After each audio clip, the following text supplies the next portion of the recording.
Our next witness is Brian Denny, who's one of the main spokesmen for trade unions against the EU, because it's a capitalist conspiracy against the workers at root. Is that a kind of? Do you see your case in moral terms, in those kind of moral terms? I think that it's beyond capitalism. Actually, I think that the policies of the European Union are morally reprehensible, and I'd say that the common agricultural policy for the last 50 years has been dumping heavily subsidised foodstuffs on some of the most fragile economies in the world. The common fisheries policy has been a disaster for fishing communities in this country and beyond. And it is actually fishing grounds in Africa have also been decimated, and our fishing grounds themselves are barren, and the only countries that have managed to defend their fishing grounds is Norway and Greenland and other countries and Iceland have made a much better deal of it. And so it is very much a moral question. OK, Matthew Turner. Opinion polling shows pretty conclusively that the main reason working class people in Britain want to leave the EU is that they think it might reduce immigration. As someone who sees themselves as a kind of voice of the working class, is that your position too? Well, I think you have to make a distinction between immigration and free movement. They are different things. Immigration is someone throws their lot in with another country and moves somewhere else, and that happens all over the world. Free movement is something completely different, where 500 million workers have to share a labour market with massive differences in wage levels. And so that's not the same thing. But are you not in favour of ultimately a kind of international labour market with international safeguards for workers? No, I'm in favour of democratic nations controlling their own borders and controlling their own labour markets, and where workers can democratically decide what their labour conditions are with democratic government. So there's two bits to that argument. Yes. So let's try and untangle it. So if the European Union was a socialist organisation committed to workers' rights and whole-scale public ownership, would your view of it be different? It can never be that. I think there's a good reason why, because there's no demos, there's no democratic impulse within the European Union, and there never will be, because demos and democracy depends on people having a common language and a common customs that Melanie's been talking about before. And that doesn't exist at a European level, and there's no reason why it ever should, because there's so much diversity in Europe, which is a good thing about Europe, and the European Union is tearing those roots apart. Ultimately, what the free movement of labour does is drive down wages and make national agreements virtually impossible to implement. Earlier this month... So is this therefore your position, the kind of socialism in one country position, which is that what you want is socialism, and actually the only way you can envisage that happening is within one country, which would end up having higher standards and higher walls around the rest of the country, which should fail to see the light, as it were? I think socialism is based on internationalism, and real internationalism is about defending not only your own right to self-determination, but the right of other countries to self-determination.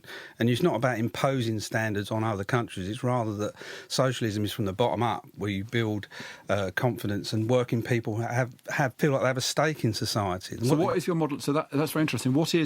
So you're opposed to European. What is your model of internationalism then? Because there are all sorts of problems that are international. My model of internationalism is a socialist model, which we respect the right of nations to self-determination.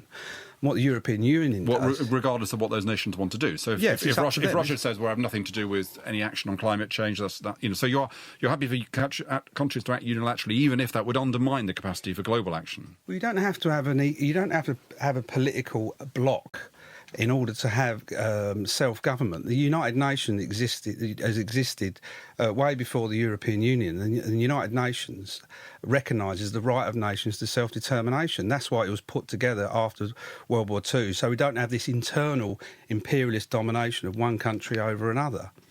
Anne McIlvoy? Well, we do have the EU. It's a fact of life. Do you think it should be a socialist entity? Should it express socialist values? Well, as I said, it can never do that because there's no demos within it. No, I understand, but do you think it should?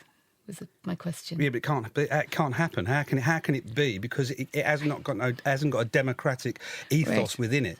And the basis of socialism, after all, is democracy, where the largest classes, the working classes of each country, have control of the... Move on to something else if I could, just because the time is pressing. Especially what then as a socialist, as someone who believes very strongly in an ideology, what do you think the EU's responsibility should be towards it? Because you've described what you thought the role of nation states should be. But we do have the EU, so it is going to be something. So what should it be? Well, the EU is already something. It's a corporate entity that has no interest in democracy, and it has no interest in allowing the development of nation states to go their own way. They're imposing economic and political policy from above. Okay, but is it an immoral entity to your mind? I just want to be Well, clear. that is immoral. From its inception, from Monet, from the beginnings of this grand project, or is it just taken a wrong turn? No, I think it's morally bankrupt from its inception. And Monet actually said the only way to get a European Union would be to impose it without the knowledge of the people So that live there. you think it's fundamentally an immoral institution? Yes. Right. And yet the things that it was founded to do and aim for, and I would be the first person to say not all of these things that have been achieved or are likely to be, but its aims: greater prosperity for more people in Europe, free trade across borders, the ideas of this Westphalian peace, that people would live together across borders and trade and come together in diplomatic congress.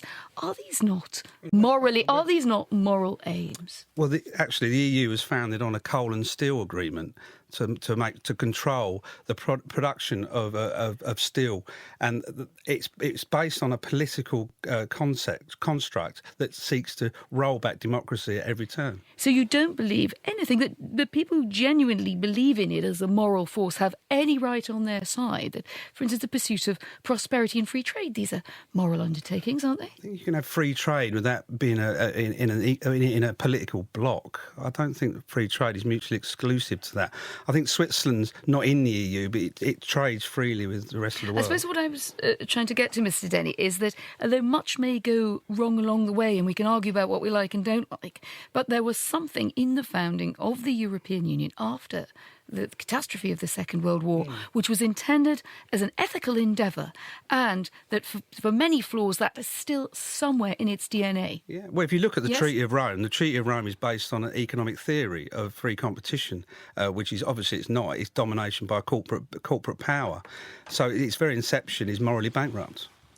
And there's nothing that would change that. Could the EU ever change itself in your eyes by doing some things that you would consider moral, or is it simply a case of if you want to have an ethical approach to what Europe should look like, you can't be in the EU? That's an interesting point, but the Lisbon Treaty doesn't allow for any changes of amendments unless the 28 member states agree it. So you can never change it internally. So all you have to do is get out and take your democracy back.